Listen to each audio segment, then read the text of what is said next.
Exactly. Go, Dr. Miller. There you go. Okay. All right. Good evening, and welcome to Couch's Conversation with the Doctors.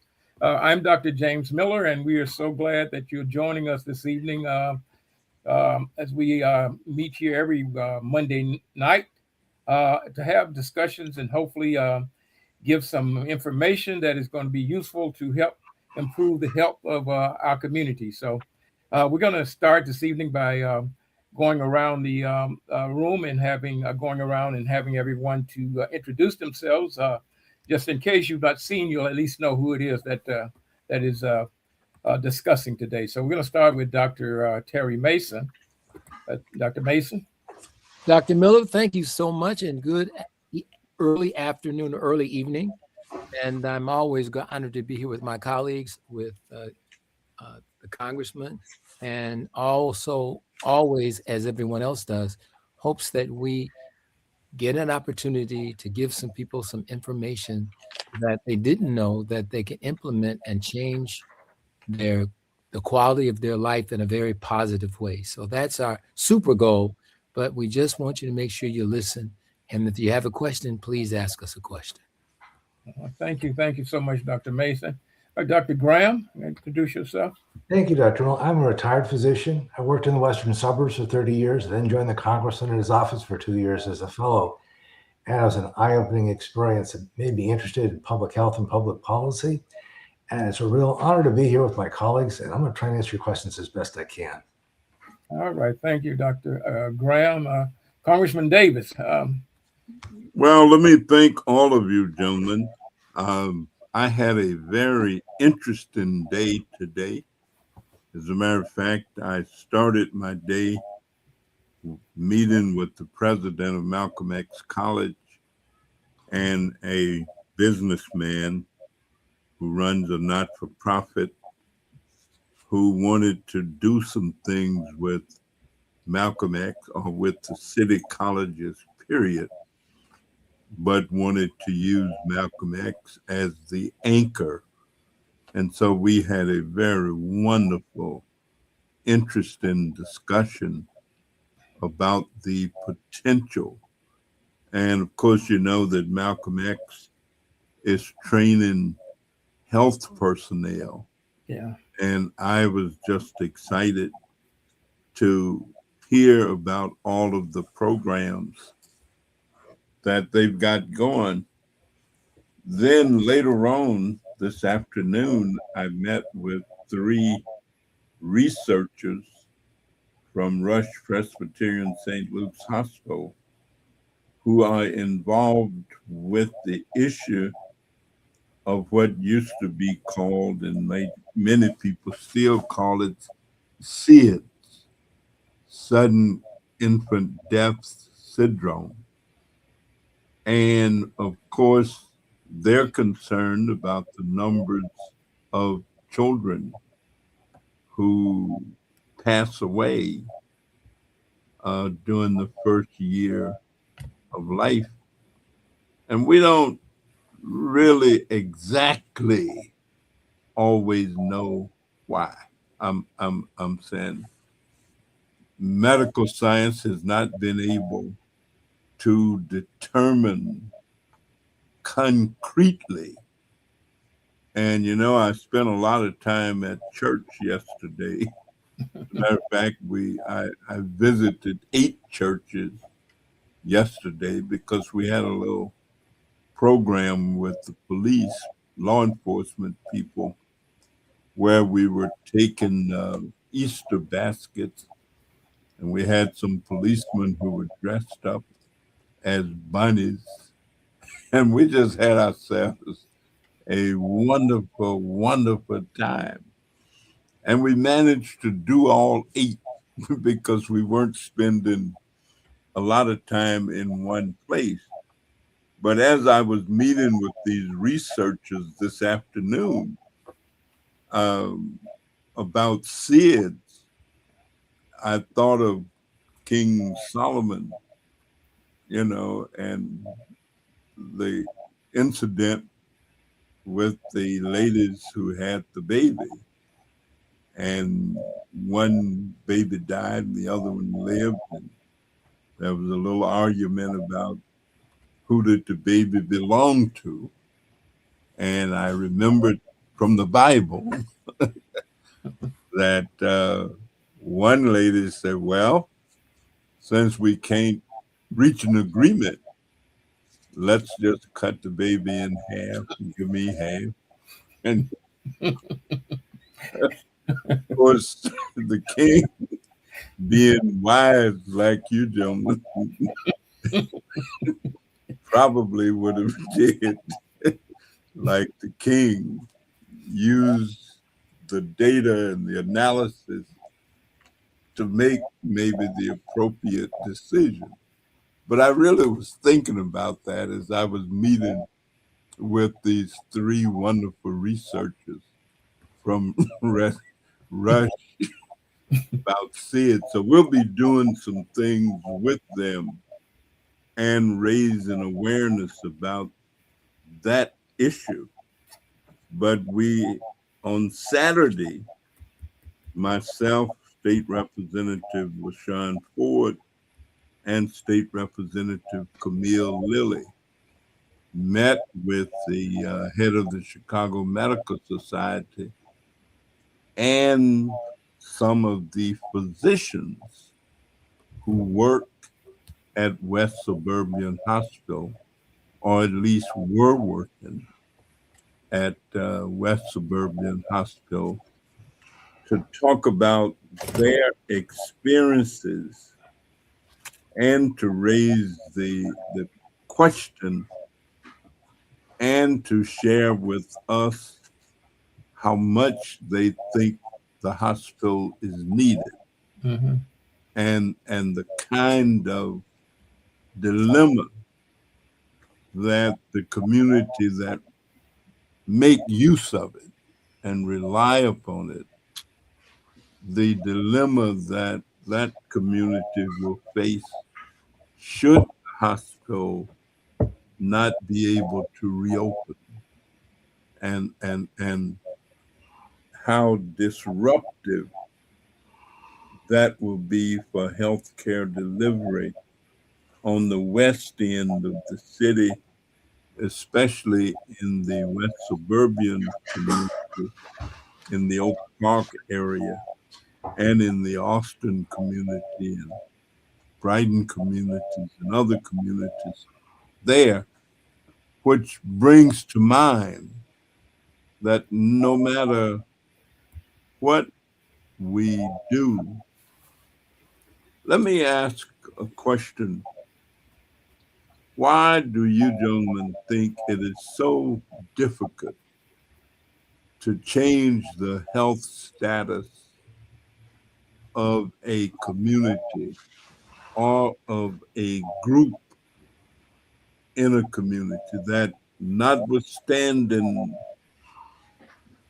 what we provide, and goodness knows healthcare delivery has come a long way since I first got interested in it, and it really has advanced research and technology, training, different modalities of treatment, things that physicians have learned, and how impactful those things have been and continue to be.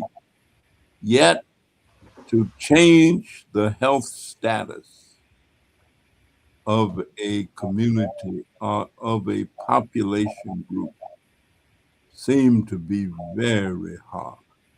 And so I just throw out on the table and ask you gentlemen, why do you think it is so difficult to change the health status of a group within a community?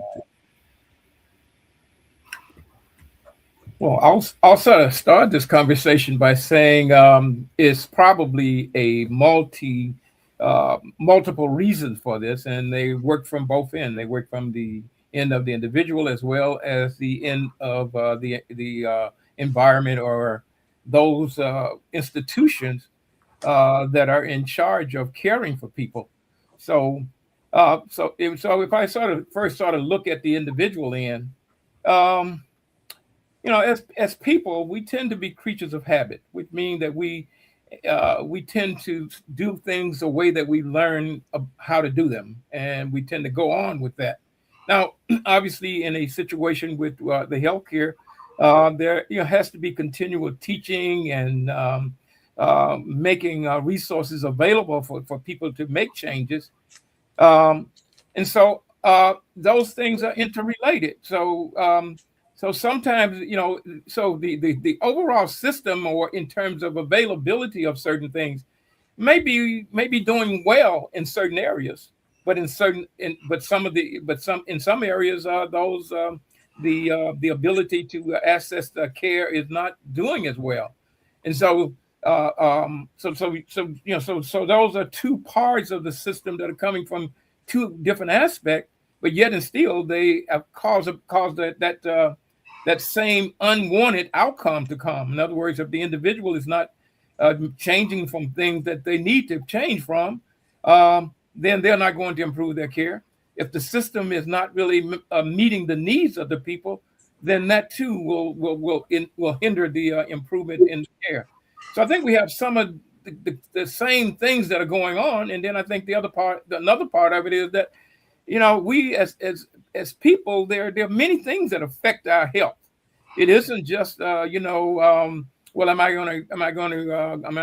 getting my immunization? Am I going to the doctor? There are a lot of different things that happen. Some you don't have control of, and so these things come to play in significant ways in people's lives. And so it's a very complex thing, a very complex issue that ultimately does have a significant effect on the health of the people of the community. And so it's so many different things that causes stress. It causes people not to be able to use their resources in the way that they need to be able to use them to get better outcomes. So there's a lot of overcoming, and there's a lot of need, and sometimes it is very difficult to get those needs met in these environments that we're in. And life is not a static process. It's not something that's just always the same. There are ups and downs. There ebbs and flow to it. And so these ups and down situations um, affect your body. It affects your mind. It affects your well-being, and that has a significant effect on how your health is going to respond. Anyone else? I come to this sort of from a planning perspective, and often we make comparisons. I hear people say in the west side of Chicago, maybe the West Garfield, Lawndale, Austin communities, that life expectancy is seriously different in these communities or South Side from people who live in the North Loop area or who live in the downtown area, or people who live on the north sides of the city or along the lake shore, that people who live there can expect to live 20, 25 years longer than a person living in North Lawndale. And it doesn't necessarily mean, I guess, if a person moved out of North Lawndale and then moved along the lake shore, that their probability of living is going to be longer just because they live in a different community. But there are levels of mobility in terms of where people decide to live. But more importantly, it's probably how they live than where they live, in all likelihood. How do we respond, Dr. Mason, to that notion? Congressman, that's a big pill. Yeah. And many of us have been taking bites off of that, or trying to get people to eat pieces of it for a long time. And I think we have to start with the premises that good health is not just a function of having medical care. Yeah. That's not it. Much of what requires good health, and Congressman, you know this and talked about it many, many times, and things that happen at the community levels where they work, eat, play, and get educated has a lot to do with how well they do. And we've looked at those studies many, many, many times. If we think that we can be myopic or even astigmatic and think that we can come up with something really quick and give to people, that's not true. That's not going to work. It has never worked, and it never will. The fact of the dilemma is that when we look at the differences between the resources and the quality of the resources and the availability of resources that you've mentioned, not to mention just the ones that were there, these are all the things that play a role in it. It's why you got, and I can go to this and I'll stop at this. You could have a church in a particular community and there's lots of people that go there. There's lots of activity that's going on in that church. There's active groups for both the older and the younger children, and it seems to just be thriving. Whereas when you don't see that in some of the communities, there's other conclusions that you could begin to think that you could hypothesize as to why that might be so. And I'm just saying that the other thing is when we look at all the other things, sources of food and availability of food, safety, all of those things take into account the things that create differences in what we see. Just to begin. Yeah. I also think that there's a real problem with the amount of misinformation and disinformation's out there. It's no longer a straightforward path. It's no longer one book that you can read or one TV channel you can go to. There are thousands of different sources. And so much of this is based on trying to sell you a product with claims that may not be proven so that somebody can profit and the consumer may not profit nearly as much health-wise. There's so many things that are claimed to be good for you. And the problem with that is if they're not, they've taken you away from the path of health, and it's hard to get back on and make the progress that you want. So even if you were in an ideal environment and you had access to the pharmacy, and you had transportation, you had safety, and you had access to food, but you're being bombarded with all these messages to say, you want to buy this, or you want to eat that, or you want to do this and that, which aren't necessarily in your best interest, it's still going to be hard to get to that state of good health.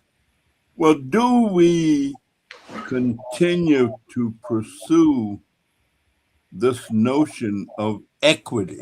I mean, I hear so often that I want equal treatment. Okay. I want equal opportunity. I want my environment to be the same or as good as or as whatever as other environments. And so recognizing the challenge of difficulty moving things from where they are. I mean, is there any way to catch up? So I'm going to go back to the educational piece. because we have a group of individuals in our country who do not recognize the extent or the depth of the problem or the consequences of the problem. And what I'd say is, I read an article that was been published that's saying that this level of inequity costs us $454 billion annually if we maintain the status quo. So if we have a group of people concerned about deficits and productivity, why accept a situation making things worse instead of making it better? And the other thing that really kind of plagues me is every time we do that, we keep people from reaching their full potential. We're not in a state of the human race that we can afford to keep people from reaching their potential. We have problems with diseases. We have problems with the environment. We have problems with interpersonal relationships. We have problems with technology. And how can we afford to essentially keep us from getting to the solution? That's the part I'm having the most trouble with. So for me, I think that we have to be good farmers. We have to recognize that we need to water the crops. We need to fertilize the crops. We need to weed the crops and make sure that they can grow so that we have enough for everybody. Because otherwise the consequences is we won't, and then we'll have more violence, and then we won't have any progress at all. And I guess you're saying we can't give up. I must admit that I sometimes run my blood pressure up trying to figure out stuff. I mean, I saw the No Kings demonstrations on television last week, and I must admit that I did not see, or I couldn't make out, a whole bunch of African Americans in those groups, and they were showing shots all over the country. I mean, not just in one part of the country, but they were flashing from everywhere. And I didn't see a lot of, or maybe the crowds were so big until I just couldn't pinpoint them. But if there were groups of darker skinned people there, maybe they would have been illuminated and I would have seen them, or I would have been able to discern that they were there, but I just didn't see them. I mean, we had our own little march and demonstration and so forth, but it was nothing like the massive turnout. And so it seems to me that dissatisfaction causes certain kinds of reaction, or if not reaction, the hope that something can change. And so if that hope does not exist or is not activated or demonstrated, is change likely to take place? I'm saying, and we illuminate all of the problems. I mean, we say there aren't any more African American males in medical school now than there were 40 years ago. Is that of great concern as we talk about the presence of culturally competent care for individuals who need it and who feel better when they get it? But how do we keep pressing on and say like the song at one of the churches where they say, I'm pressing on, Lord, I'm freedom bound, plant my feet on higher ground, because we only halfway to yonder shore. And so I guess, how do we keep that momentum that's necessary to go after these lofty goals that we talk about?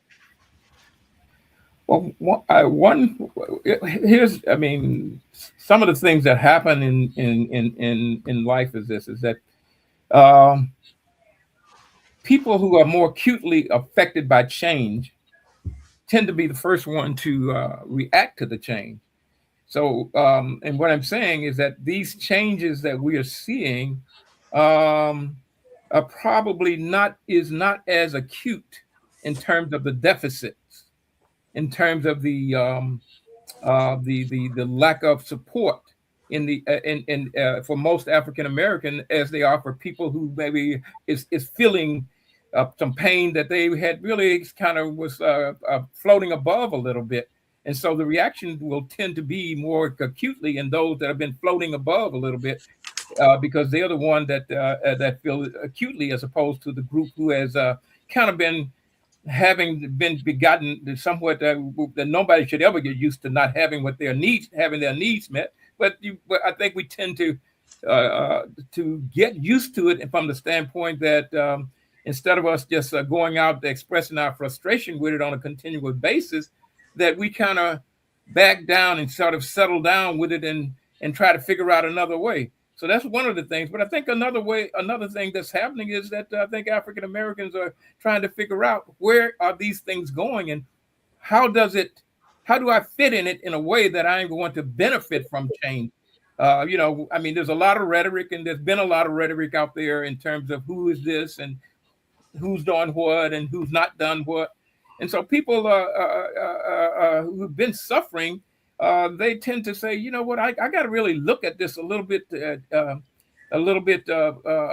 harder than maybe someone who has not really been feeling these same pain for a long period of time. And so I think some of the lack of visibility is probably related to some extent to that. Not that they aren't feeling the same pain, not that they don't want change to occur, but they're trying to figure out how do we make certain that because we've been hearing that things are going to get better, and we get $2, and then they take away a half a dollar, and then a month later the other half a dollar. And so you got to figure out how can we make changes that are going to be consistent, changes that are going to mount to us being getting to the point that we are trying to get to, getting some satisfaction, getting better health, getting better education, getting some of these other better living condition in our community.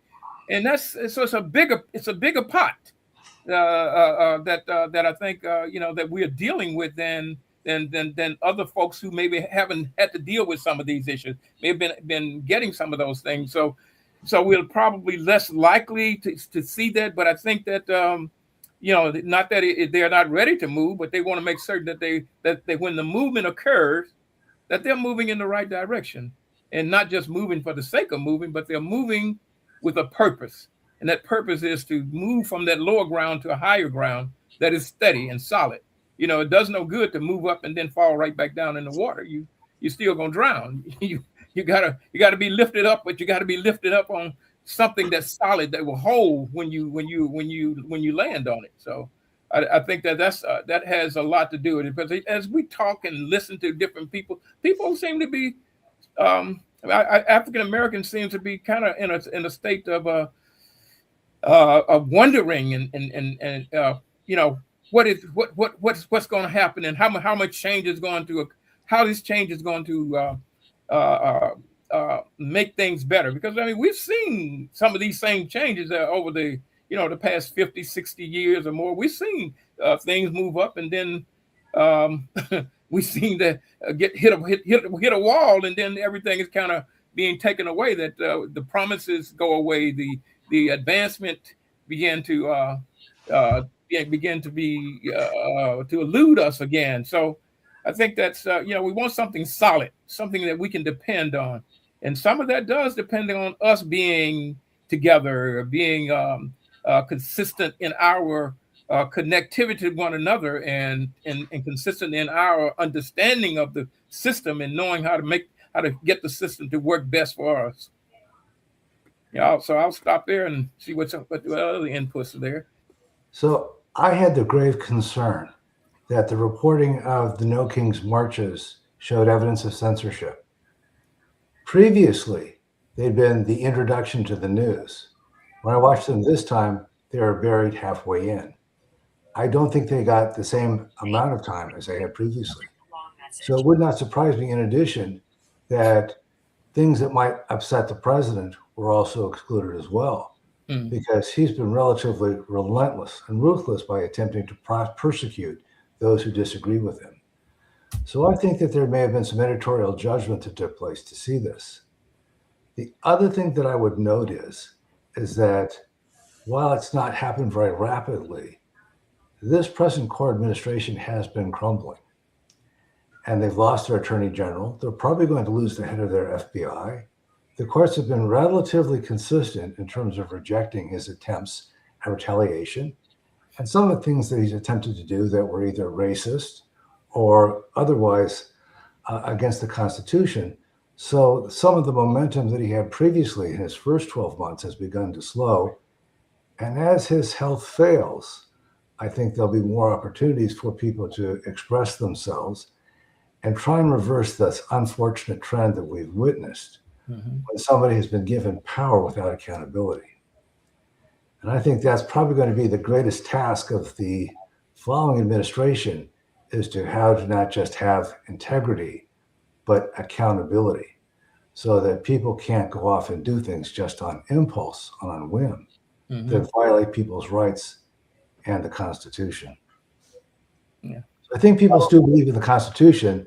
They're waiting for the right time to utilize it to restore the balance that we've lost and the progress that we've lost too. Yes. Yeah.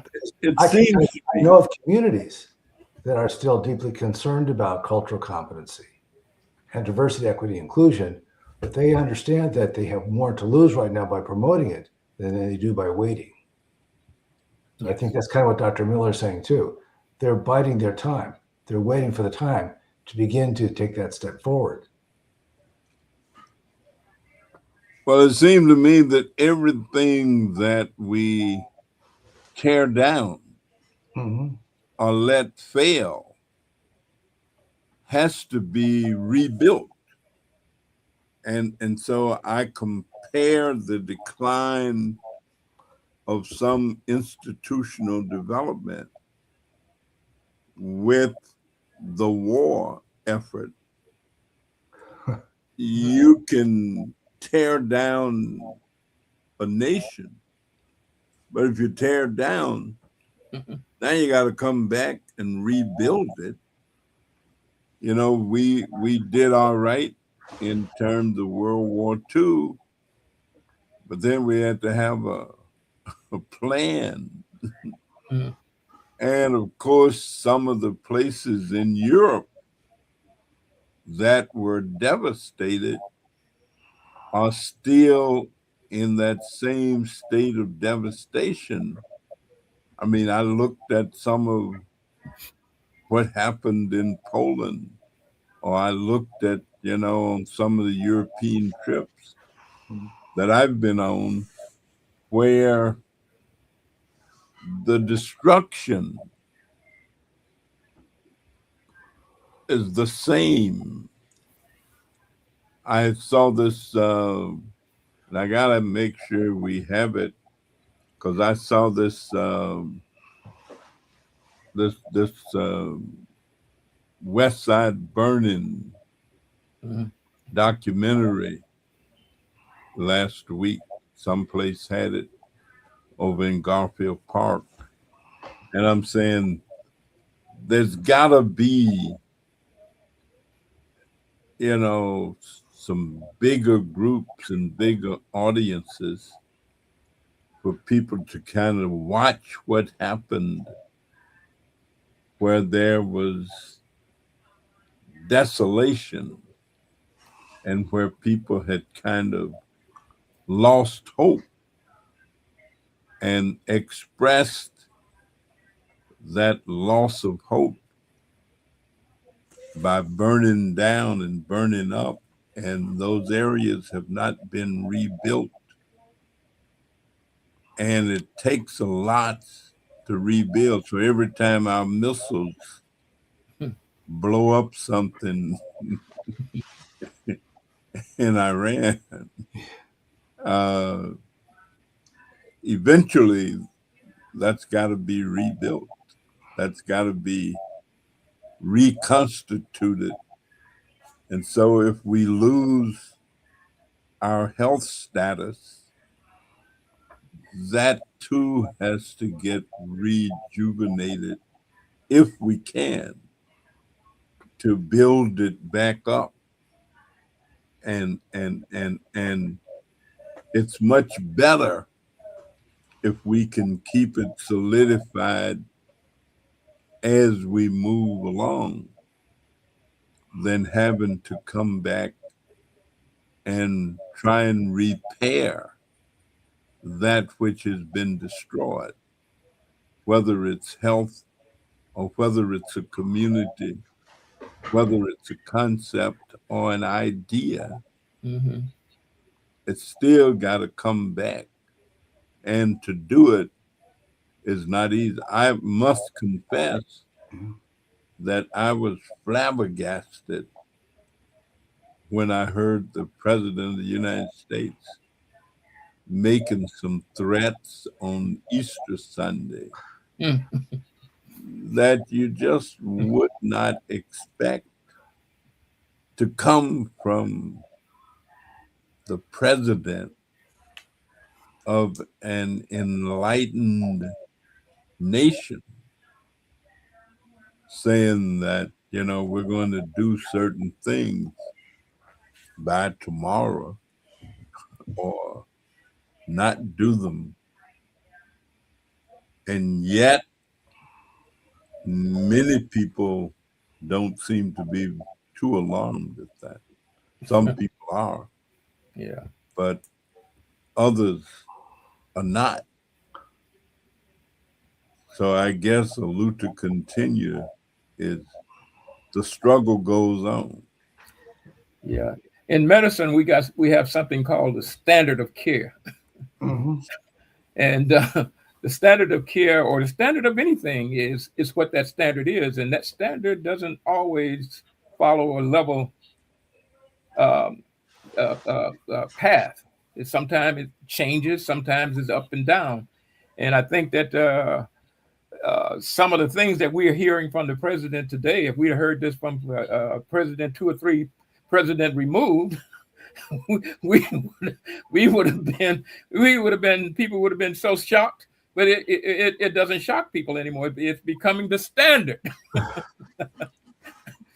So that standard, so we have to, I think, we do have to, I believe, move to a different standard because it should be shocking. We should be shocked by this. We should be upset. But, after a while, it get to be just, this is kind of what we hear all the time. So even though the behavior may not be considered normal, it's what we normally hear. So that becomes what people people after a while, they don't respond to the same thing if you keep telling someone, even though it's I can think, just the things that I've seen changes in my life. I lived some time in Mississippi, and during my childhood when I was there, we just didn't see people walking around shooting people. It just didn't, it happened, but it was very, very rare that somebody would just, shoot somebody. And usually that happened in a situation where there was some kind of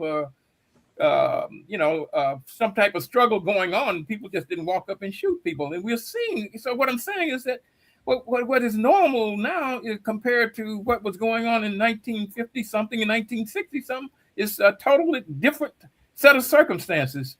So so yeah, but we do need to make certain that we don't get totally comfortable with with these things that we are seeing happening on a regular basis, to the point that we begin to accept them without having any desires to challenge it and to change it. That's so important, that we don't lose our desires to make things become what they ought to be, and so that people cannot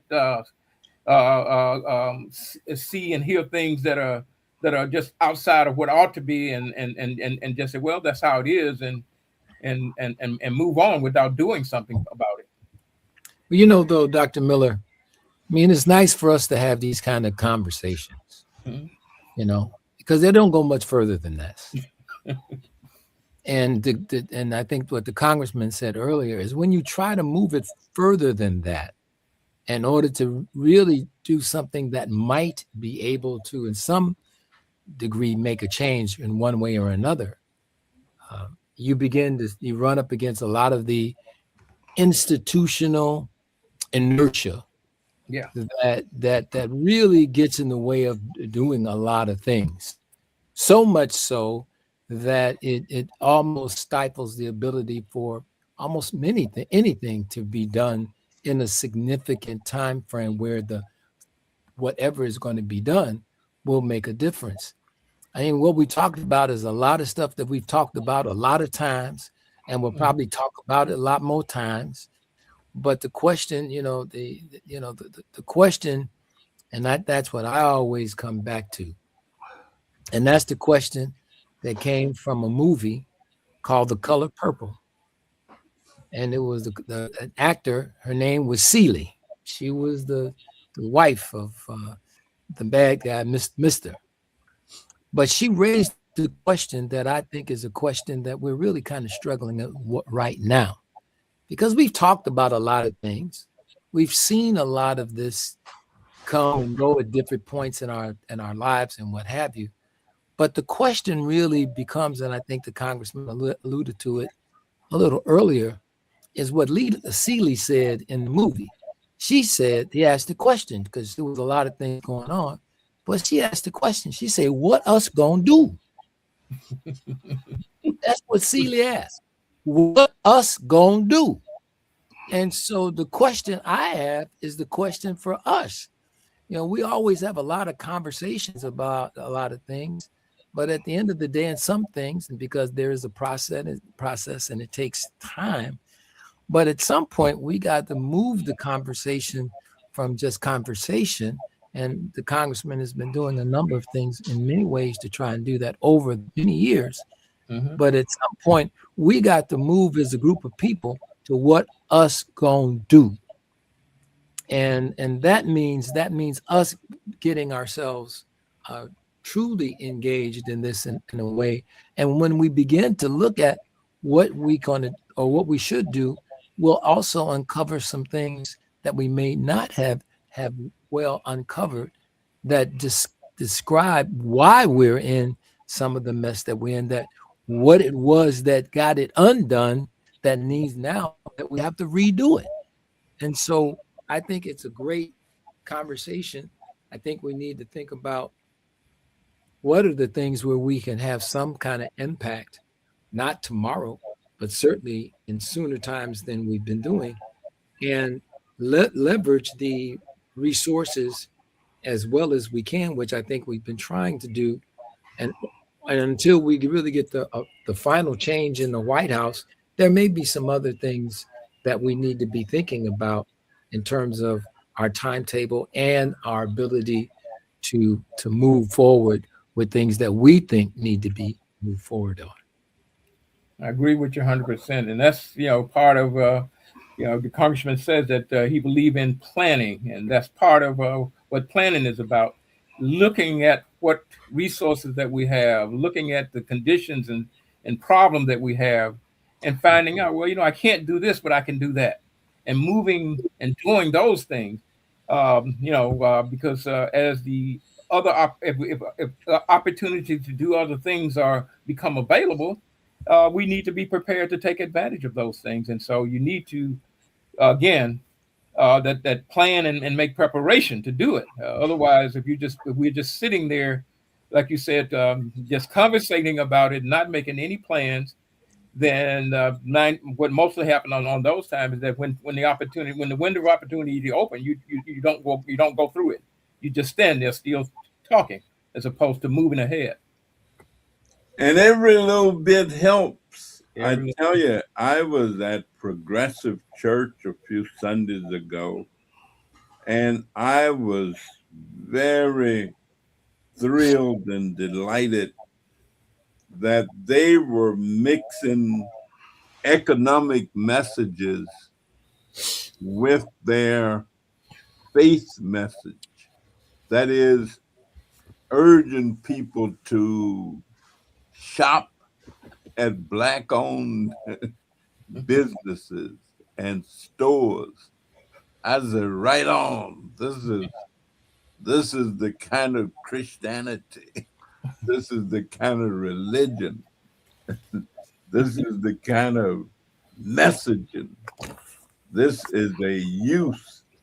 And I confess that I was just what makes me happy. I mean, I almost started shouting when I saw the flow of information and where they put on the screen businesses in the community that were partnering with the church, because all aspects of these things go together. I mean, there are some people who can do economics. There are some people who can do something else. There are some people who can do education. There are some people who can bring it or help bring it all together. And I think that is what needs to happen. Some people do the politics stuff, try to get laws passed and all. But if everybody is doing what they can and what they're good at doing, then to me, that changes the environment. And if you change the environment, you change the health status and you keep moving forward. So I agree with everything that is being said.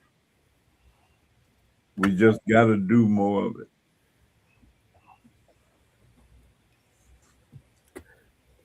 Well, outstanding. Want to say hey to Dorothy Murphy, who is here, and she says good evening to everyone. Audrey Jaycox is here, and she says good evening to everyone just as well. I see we have Sean Harris here, and he's saying good evening. We also have Sister Bonnie here. Hey, Sister Bonnie, how are you? She's here with us. Renelle Perry is here with us. Josie Ware is here with us. Bridget is here with us on today listening. Thank you so very much. Kathleen Johnson is here with us listening on today, and she says, right on. All right, Kathleen, thank you for sharing. Derek Tyler is here, and he's saying good evening to everyone just as well. Tina Hammond is here, and she says good evening to everyone. And Chief Valdemir Talley is here with us as well. Sharon Conway is here with us just as well, and she's saying good evening to everyone. Well, Dr. Miller, keep it rolling. All righty. Well, let's see. Where are we? Are we at the time to give About that time, I guess. Until next week? Dr. Graham, you want to give your until next week? Thank you. First thing, I'd like to really apologize to the audience for last week. I really didn't care for my tone and my choice of words. I apologize. I was irritated and annoyed by somebody else that it spilled over. But I would comment that I know that we're in very difficult and challenging times. But if we have patience, we'll be able to emerge on the other side. It's not diversity, equity, inclusion that caused inflation. It didn't cause the war in Iran. It didn't cause tariffs. There are lots of things that are going wrong, and you can say it wasn't because of us. we don't have to let scapegoating take place again, and we can really point towards accountability and honesty about what happened and why. So I think it gives us a chance for a real opportunity to make progress. And that's my thought is there will be that opportunity. We just have to be prepared to take it when it comes. Dr. Mason? I would agree with what Doug is saying, and I think that we need to do more of that, and we need to parcel out those things that we can do, no matter how big or small they are. But if we can do them, we should just go ahead and do them, and be that beacon of light for others and incentive for others to begin to think about how they can begin to spread that in their own communities. And lastly, we want to thank the Congress. I want to thank the Congressman for what he's always been doing, but I want to make sure that we really take a hard look at, because the difficult days are not just behind us, they're also ahead of us. Yes, yeah. And so we've got to do that, and we will be ready for it and get it done. Well, I'm going to just say we got to keep the faith.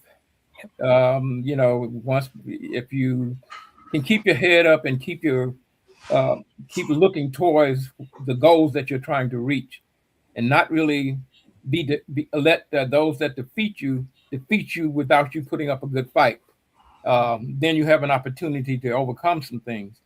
And I know it's difficult, and I know that it's going to be difficult moving forward, but that doesn't mean that we can't move forward.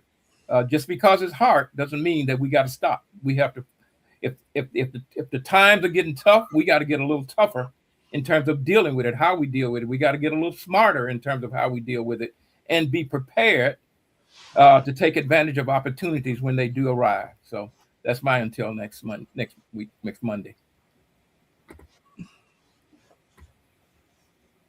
Well, Congressman, take us home. You know, Doc, when you said if, I thought of Kipling. Yeah. If you can keep your head when all about you is losing there, blaming it on you. If you can trust yourself when all men doubt you, but make allowances for their doubting too. Then If you can try and don't get too upset when you fail, just keep on trying. And I think that's kind of the if you can keep believing. Yeah. And I think believing is just as important as doing, because if you don't believe, yeah, you won't do. you won't do. No.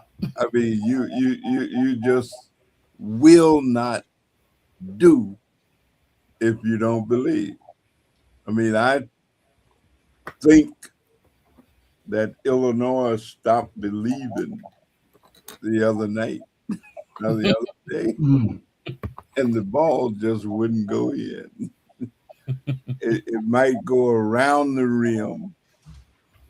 It may go side of the rim, but it just wasn't going in the rim and through the net. Yeah. Therefore, they're not in the game tonight.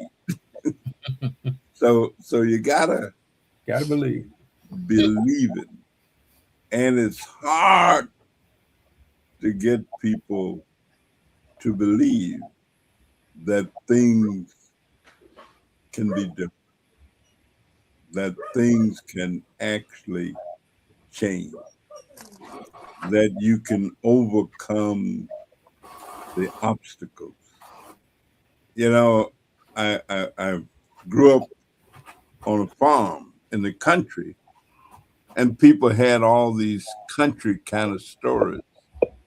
And this one guy had a horse that seemingly could jump the widest ditches.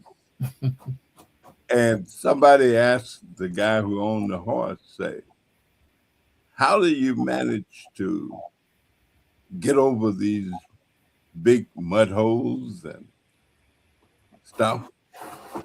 And he'd say, I decide that if I can get my mind across, the horse is bound to follow. And so if we can get our minds wrapped around certain concepts, principles, thoughts, and ideas, the action is bound to follow. So thank you, ladies and gentlemen, and everybody. Another wonderful evening. And until next Monday, keep on believing. Thank you. All righty. All Thank right. you. Good night. All right.